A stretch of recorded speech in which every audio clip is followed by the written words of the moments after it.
and the people, you know, the nerdy ones in the classroom that always answer every question. You have to venture out to all of the other students too that don't always do the homework, but it helps to share that burden.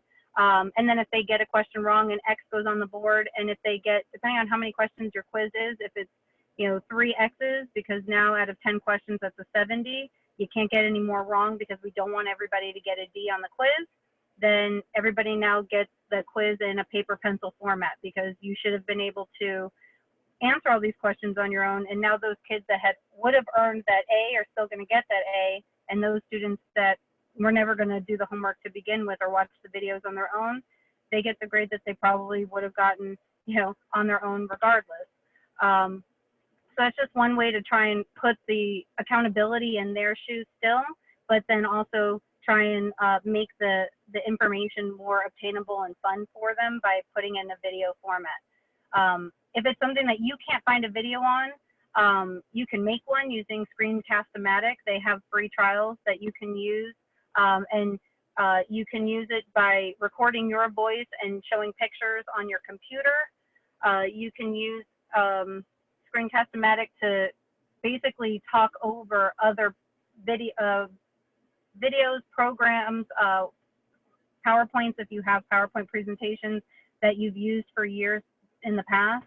And then, you know, you can talk over it and give them those lecture notes that you don't want to waste time in class giving them, because that face-to-face time is so much more important now if we do get it back, that they can do the notes with the PowerPoint at home and then come back with you for those live classes.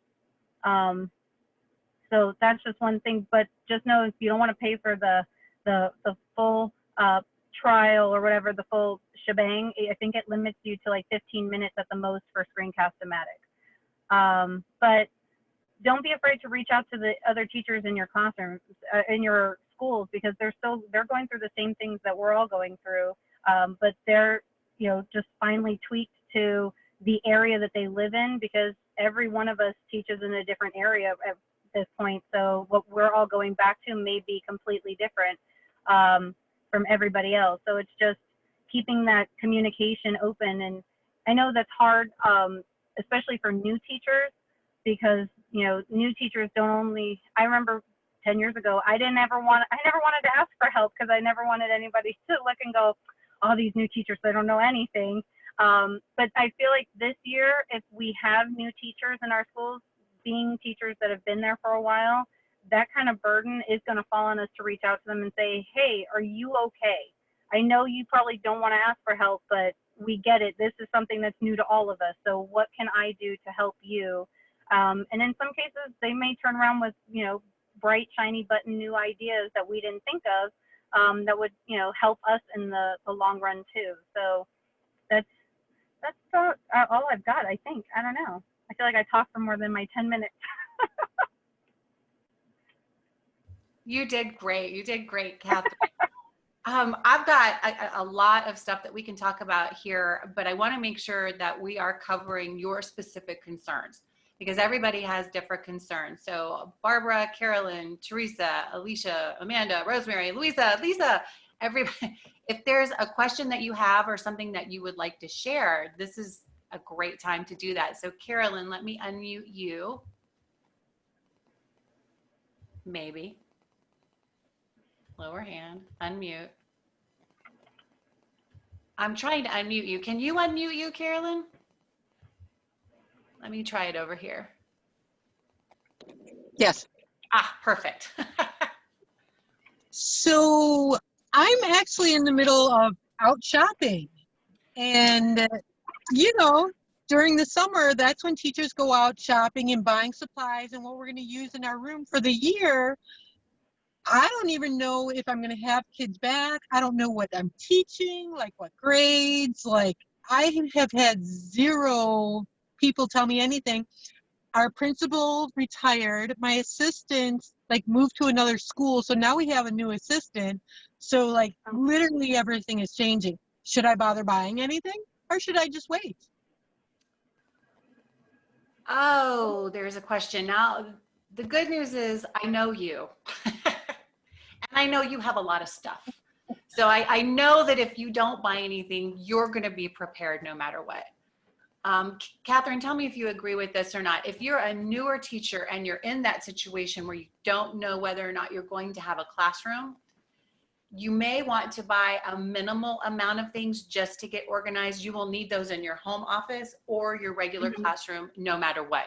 Those tools will not go wasted. Yeah. The way that I see it. And What in do the you future, think? when we go back to normal teaching, they're going to be used that that following year or the year after, however long this takes. But I know from reading some of the things on the CDC guidelines, and if schools decide to follow those CDC guidelines, they are saying, like, for the most part, it's not going to be, they're not recommending that teachers have materials that students can share. So it's like, if you had that communal box of markers or scissors or things like that, now that's considered a no-no. So I've never wanted my students in middle school to have their own pair of scissors, only because, like, things go wonky when, kids have things like that. So I always kept a communal box of scissors, but now they're not going to be allowed to share them.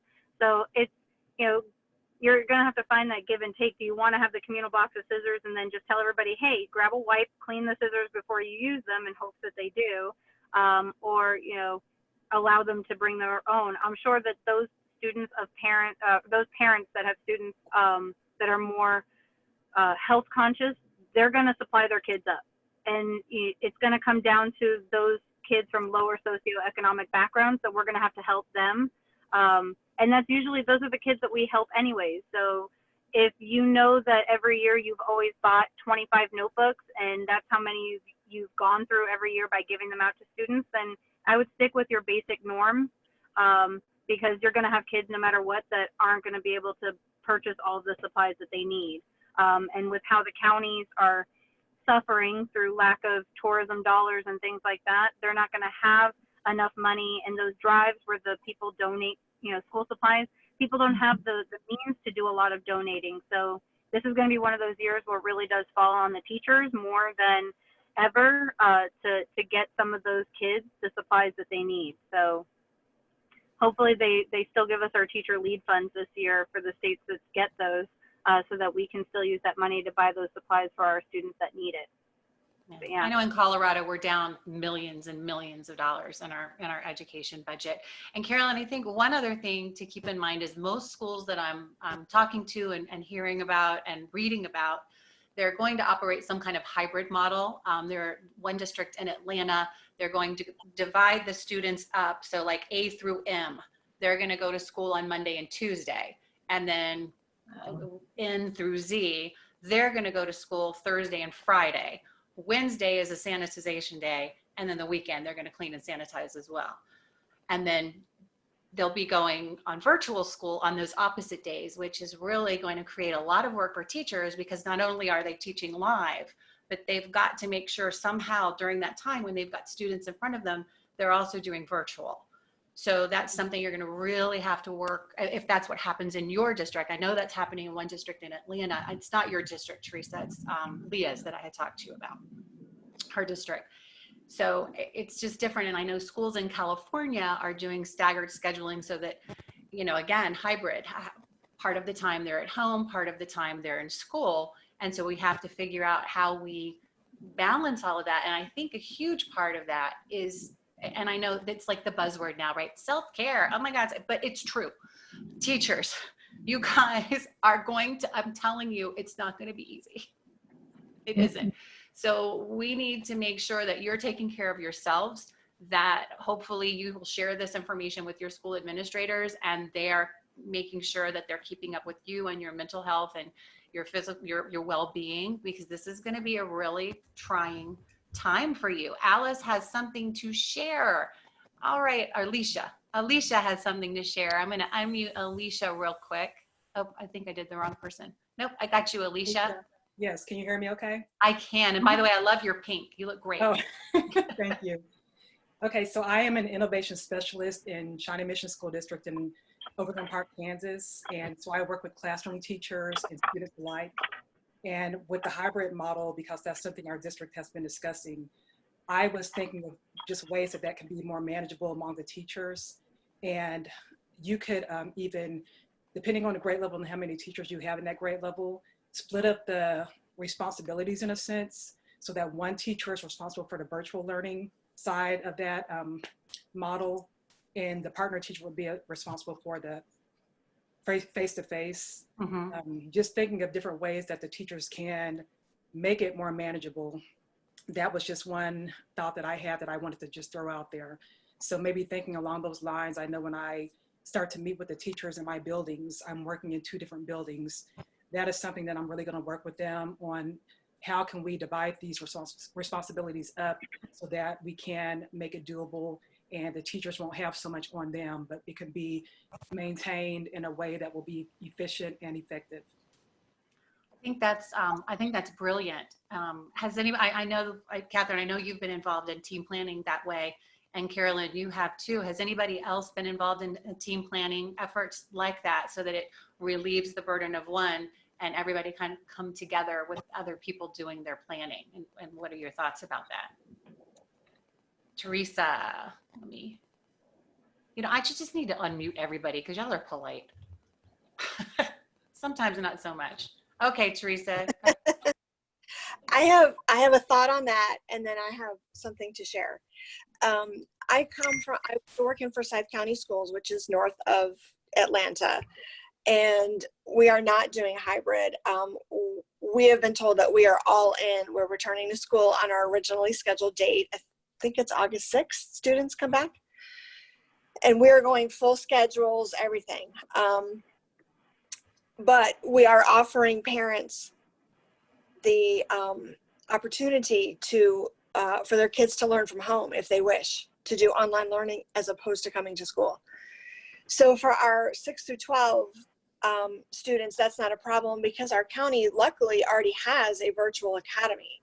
But for K through 5, that's a whole new ball of wax for those teachers. In our county, we do plan collaboratively. So as a science teacher of 7th grade, I always worked with the science team. And it's different when you're in a big district.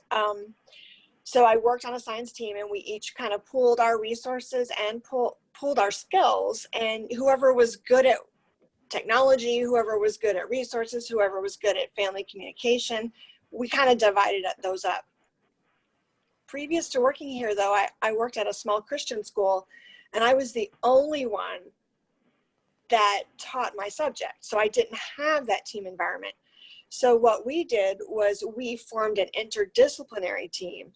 So if I was the only science teacher for 6th, 7th, and 8th grade, I partnered with the social studies, math, and English teachers, and we tried to do the same thing as far as planning, designing, all the tasks that had to be done. We did divide it up. I couldn't have survived if we didn't do that.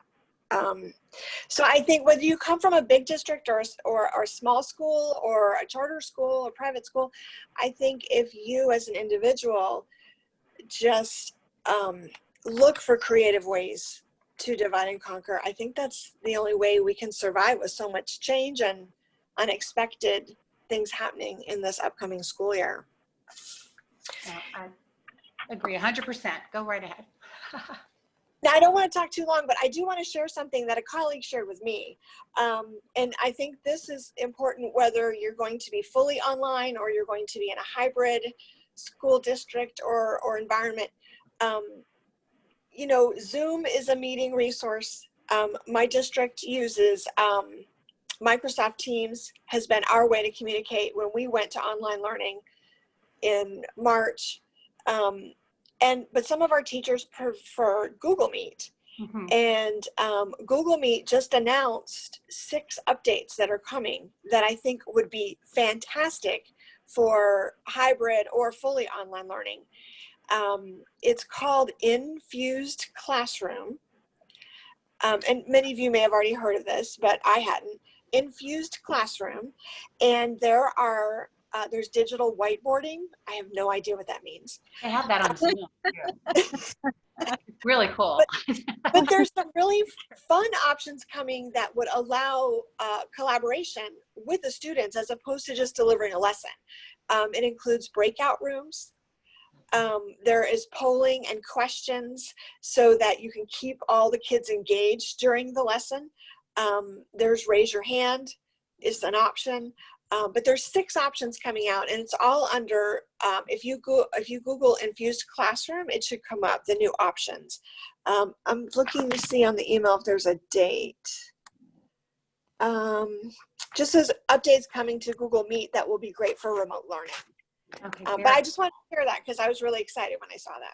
no, that is exciting because I think the whiteboard feature and the breakout feature on Zoom, I think that's the webinar feature. Is it webinar as opposed to, yeah, and not, so you have to pay extra for that. And if your district does, that's great.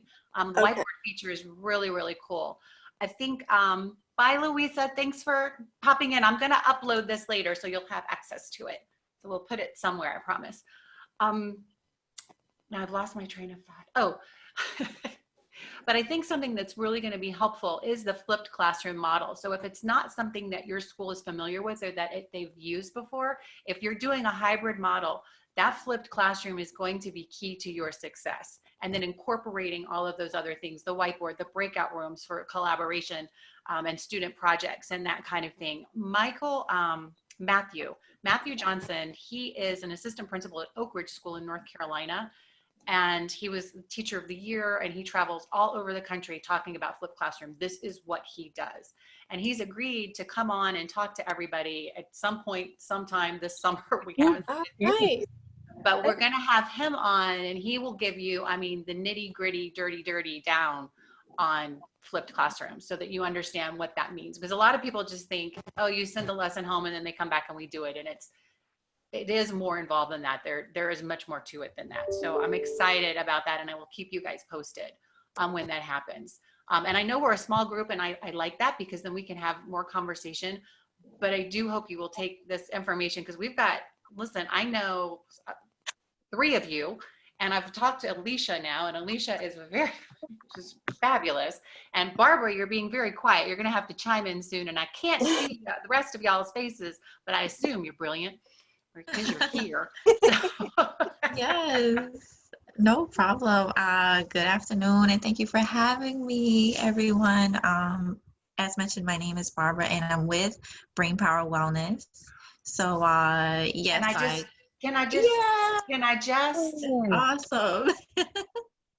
Yeah, I saw 3 of you signed up for this. I was very excited. Okay. So maybe they're on another meeting right now. However, thank you. I'm here on behalf of Dave Beal, who is the Executive Director of Brain Power, and we are an SEL company based out of New York.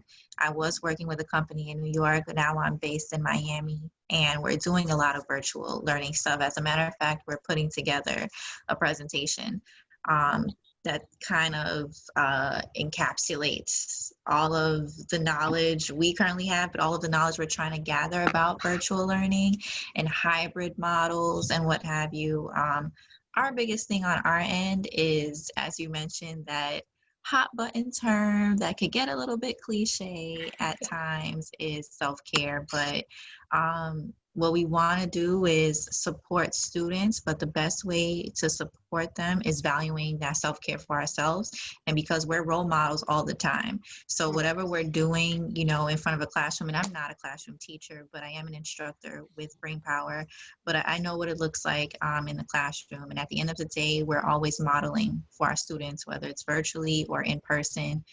Who knows how that may look in person. However, if we're taking regular breaks for ourselves, and if we can include our students in on mindful movement, taking a break to just breathe it out and, stretch your body. And we have a ton of activities in order to help students and teachers do this.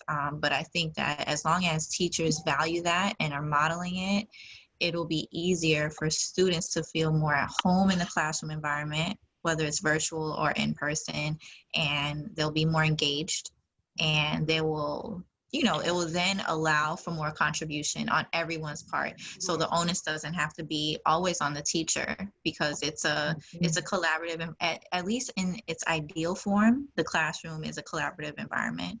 So I'm definitely soaking up what I'm hearing from everyone. And I'm not sure if anyone has any questions for me as far as the brain power model and some of our activities, but we are definitely looking to adapt much of our stuff to the virtual setting as everyone else is.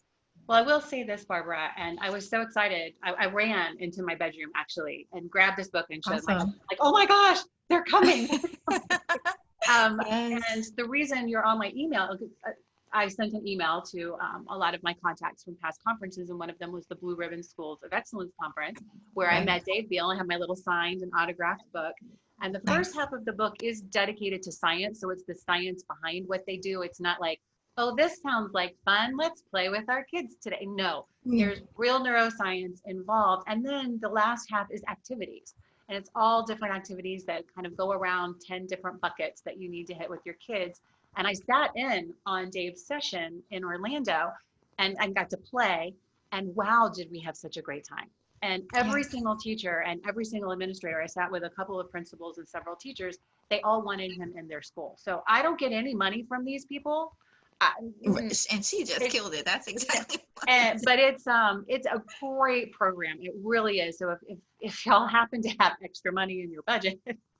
Yeah, and even if that's a question mark right now, which the reality is a lot of things are question marks, especially budgets right now. But even if that is not the case, that you don't have that particular access, we can still talk about partnerships, because we really do value this work for ourselves, as instructors, trainers, and anyone who's a part of this program knows it because we practice it.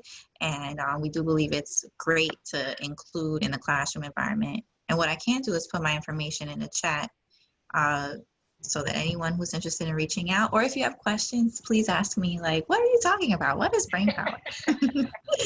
But we have a lot of activities to help infuse self-care, mindfulness, citizenship, character building, emotional wellness into the classroom. Alicia, did you have a question? Yes, I was just going to comment on just the brain power. I have not heard of that personally, but I just know that when we do start back. Oh, Alicia, we lost you. I think it froze. It's frozen. There, you're back. Go start over again. Okay, I'm sorry. I just wanted to say that Barbara, what she was mentioning about the brain power, I haven't heard of that personally, but I know that when we do start back to school, that many students and teachers alike are going to need that self-care, especially regarding the recent events that are taking place right now in our country. I just know that you have to be able to connect with students on an emotional level. You have to really care about where they're coming from and understand them before you can do anything expression-wise. So making sure that those tools and strategies are in place, I believe is going to be first and foremost of importance when starting back in the fall in the school year. Absolutely agreed. There's something that I've learned in my classroom management track, because that's what I do now, right? I try to push into schools and help with classroom management. When we talk about talking to our students, we have contingent and non-contingent questions and responses that we give, and contingent is contingent on something they did. Like, do you have your field trip form? How did you find the homework last night? Did you serve your lunch detention? Let's hope there's no lunch detention. But it's contingent upon something that's happening in the school. Where non-contingent is, how are things at home? Is your mom feeling better? Did you catch the game last night? I know you love the Broncos. And did you see the play in the fourth quarter? And those are the relationship building conversations, or those non-contingent conversations that are contingent upon nothing but building relationships. So talking about self-care and really being mindful, another one of those buzzwords that I just hate, and I use it all the time. But being aware, let's try that. Being aware of the conversations that we're having, so that not everything is about the pens and the papers and the assignments and the tests and the quizzes and all of that, that we are really embracing that whole child. They're everywhere, these little phrases, aren't they? But yes, they are. Embracing all of them and showing that we care for all of them, their academics as well as their personal life. So Alicia, I really appreciate that. I think that was fabulous. Thank you for that. Certainly. Most of us, I believe, are going to go back to a hybrid model except for Theresa. Who's going to go? They're just going all in. And some schools will go all in. But I do believe the majority of schools in this country are going to embrace some kind of hybrid model going forward. And I do have a few resources I want to share with you. I know most of you are probably familiar with Khan Academy. As we start looking at the flipped model where we're expecting them to do things at home so that they're prepared to go to those next level of blooms, right? We want them to do the basic blooms on their own. We want the higher blooms in the classroom. So as you're looking for those kind of lessons, Khan Academy is wonderful and it's attention grabbing and all of that. Nearpod is really cool too because it allows teachers to engage on, see, Carolyn knows. Carolyn, can you speak a little bit more about Nearpod? I love Nearpod. I like the fact that they're normally really short, 2 points. How I use it is I infuse questions in there. So like I'll stop it and I'll put a question in there for something that they just heard or saw, and they can't move on until they answer that question correctly. Awesome. And the Nearpods that I use, you can grade them or you cannot grade them. And if you grade them, a lot of programs, it will transfer the grades directly into the grade book, which is a great help. Oh, that's super cool. Mm-hmm. I didn't know about that. So Yes. Nearpod, PlayPosit. Has anybody used PlayPosit? So PlayPosit is super cool. It's a video tool and it engages the learner. They can kind of create their own thing, their own content. You can create the content and it's interactive video, very similar to Nearpod. So that's another good one. And I'm going to put all of these, I'm going to send information to all of you. So don't worry, you'll get it. I'm going to send you personal emails. So all of this will be in the emails and so don't worry about taking notes or anything because some of y'all driving.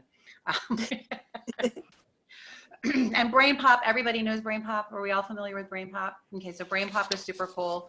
And here's a new one that I just learned about, Everyday Mysteries. Have you guys heard of this? Oh. Okay, so this is really cool. It's kind of earth-based lessons. So you get all of these lessons based on how to take care of our planet and be good stewards of the earth. And they're like real life mysteries and they're all kind of related to Earth. It's super cool. You might want to Google that. Theresa. I just wanted to add something about Brain Pop. If you haven't been to Brain Pop in the last year, you know, like if you used it and you're over it, they've just recently expanded a lot of the features and there's a lot more that can be created from the student end compared to what it was maybe 2 years ago. So it's worth revisiting if you haven't seen it in a while. Okay, very cool. I haven't been on for, it's been about 6 months. So I need to go back on. Again, I'm not in the classroom anymore. So when I read about these, that's when I pop in. I'm like, ooh, what's this? Ooh, what's this? And then I get really excited about it. And then I think, maybe I should go back to teaching again. And then I think, well, I'm old now. Maybe I shouldn't. But There's no such thing. No such thing. I'm still trying to, as I said, keep my hand in the pot. Did we lose Carolyn? She disappeared. I think we lost her. That's okay. I'll send her a note later. But keeping my hand in the pot on the classroom management side. So if y'all ever need some classroom management in your schools, you just give me a buzz and I'll help you out. But I'm trying to see if we covered everything that I wanted to cover. We talked about the flipped classroom. Does anybody have any questions about the flipped classroom model, what that looks like? Catherine. There we go. All right. I don't know how I got muted, but I just wanted to reiterate for everyone that most of us as returning teachers, we all have a lot of resources. Like some of us have way too many resources. So now is a good time to reevaluate the resources that you're using within your classroom and see which ones could easily be turned digital, whether it's by, you know, typing up the questions on Microsoft Word or putting them into a PowerPoint or just scanning them in. If your school is one of those schools that allows Google Classrooms, you can just scan in those documents and make them live that way. I know our school is not one that approves of Google Classroom, so a lot of us were scanning them in into just Microsoft documents and then allowing the students on their computers to just take our original, save it as a copy on their own computer, type in their answers and resubmitting it back to us. because in reality, with budgets being the way that they are, copy paper may not even be a thing next year. Even though most of us are like, well, how can you teach without making copies? Well, we're going to have to figure a lot of things out. But yeah, even copy paper may be something that, you know, gets slashed from the budget, because you can turn pretty much anything into a digital format when it comes to quizzes, tests, everything. But also with those of us going back to hybrid models, take the time to do those projects that you never really got around to doing, that maybe you had invested time or money into creating this idea, but you never got to really see it into fruition. Give it to those students that you don't get to see on those days, that when you're not physically in my classroom because you're at home doing home learning, that's when you're supposed to be working on this project. So that way they're still responsible for those pieces. And then when they come back in on those flip days, you go in and you sit with them and do the work that they need to do, that they weren't there for the last time. That way they don't fall behind. But that's something to give them an extension piece for those, you know, why can't I think of it? Those like anchor projects that come at the end of the unit.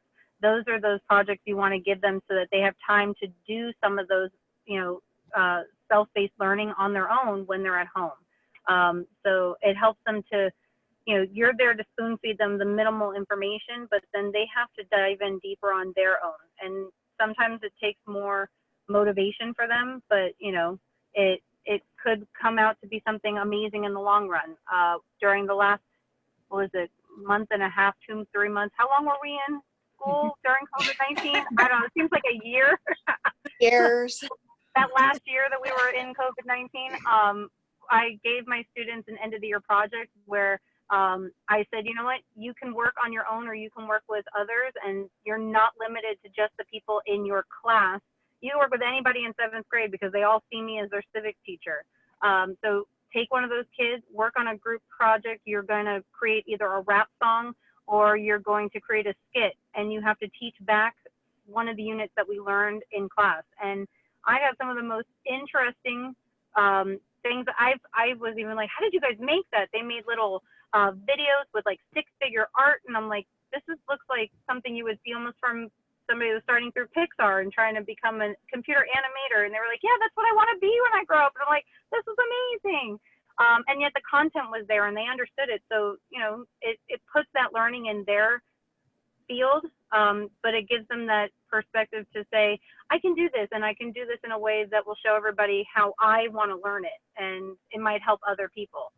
So, you know, just go out there, do those projects with them that you didn't get to do during the normal school year, because this is anything but normal right now. So just have fun with it, because they're going to need you to have fun too. It's that self-care. So have fun with everybody. That's self-care. It's that self-care. Yeah. Catherine, I want to spin off of, oh, go ahead, Alicia.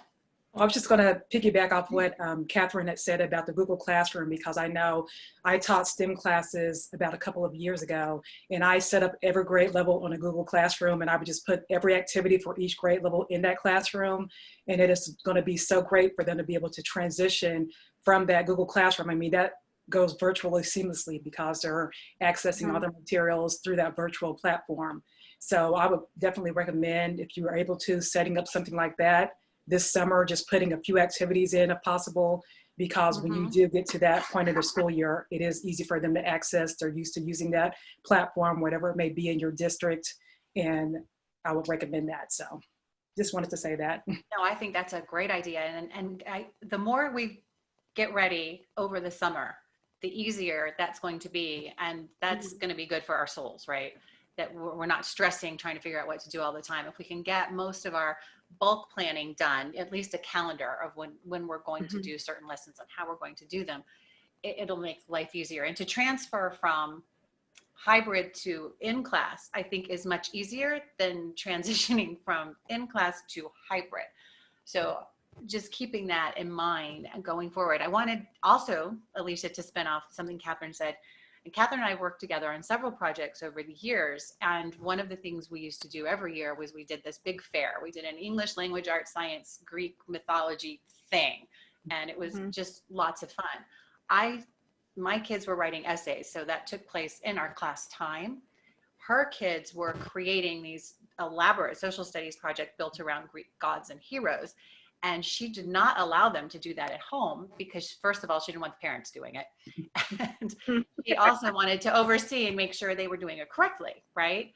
So when we were talking about that flipped classroom model, you can assign them the research part, because that's easy, right? That's searching and writing and clipping and cutting and pasting. And then they bring that back in the classroom, and then you can oversee the actual project. I think is another way we could do project-based learning, is the actual project-based learning is happening in the classroom, where the research and the basics, the gathering of the knowledge, the hunting and gathering is happening outside of the classroom. Right, and I'm very big into project-based learning also, and that is something that I embedded in my Google Classroom, was those project-based learning activities and those projects that they had, and they can go in and do the components that I didn't have to be face-to-face with those students doing certain components, but when we got back together, I would check up on what they should have done to that point. And it just made just the whole model run smoothly, because I only saw my groups of students for maybe 2 or 3 days a week, but I knew when they came back to me, they would have accomplished so much on their own. And so we were able to just pick up and take it off from where they, were at that point. Oh, that's wonderful. And I'm such a proponent of project-based learning.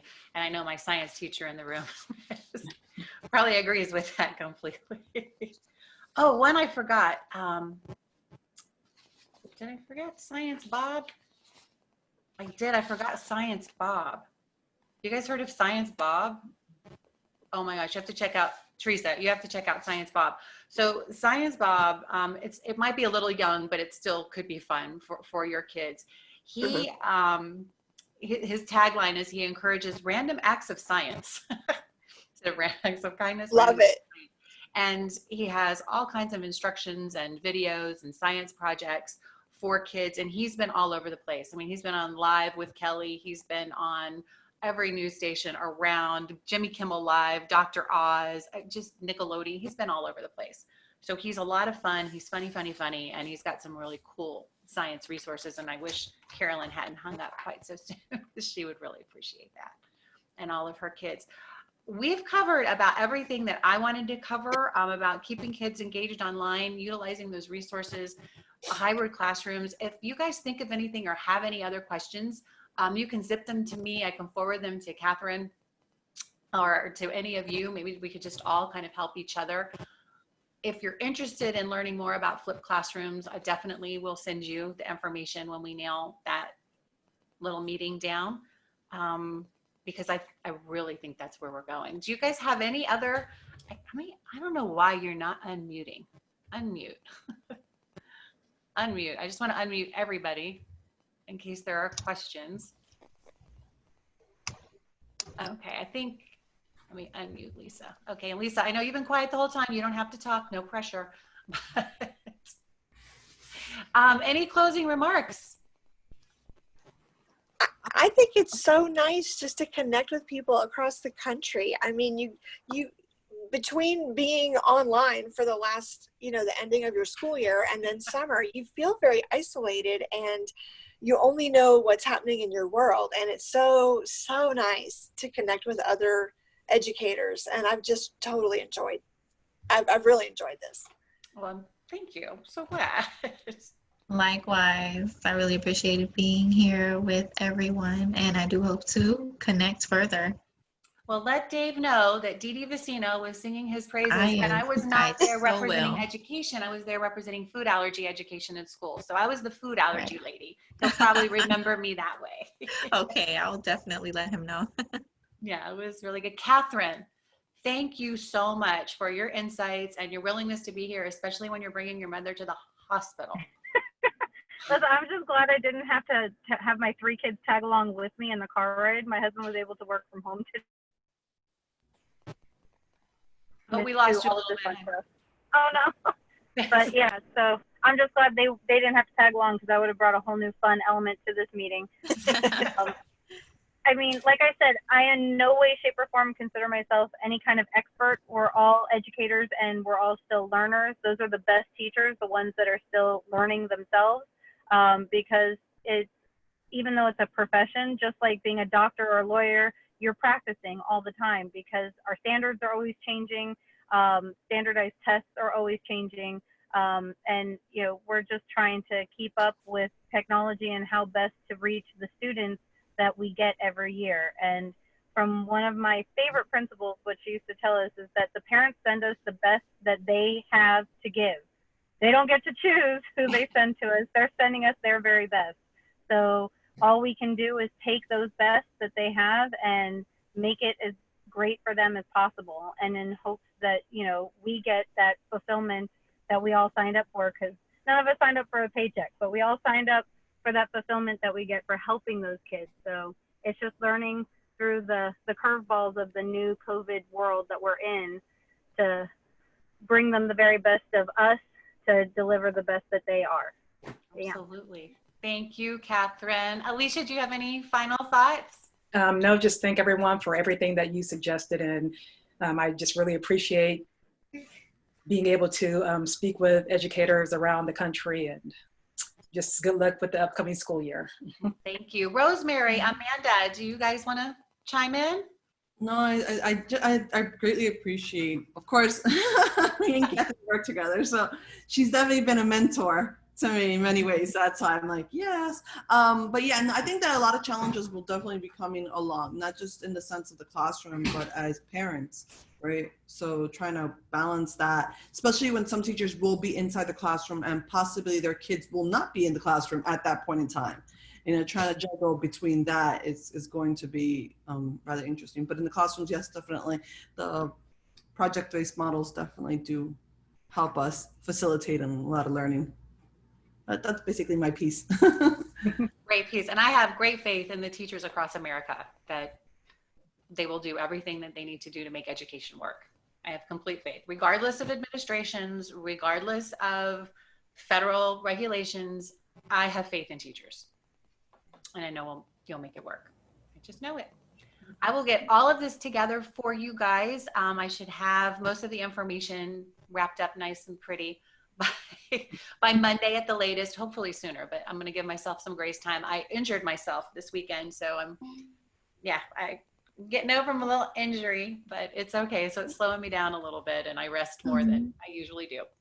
But I'll get it together, I promise. Thank you. Thank you. Thank you. Thank you. Thank you. And Thank Catherine, you so would you say much. 2 seconds? Mhm. All right. Bye, everybody. Bye. Take Bye. care.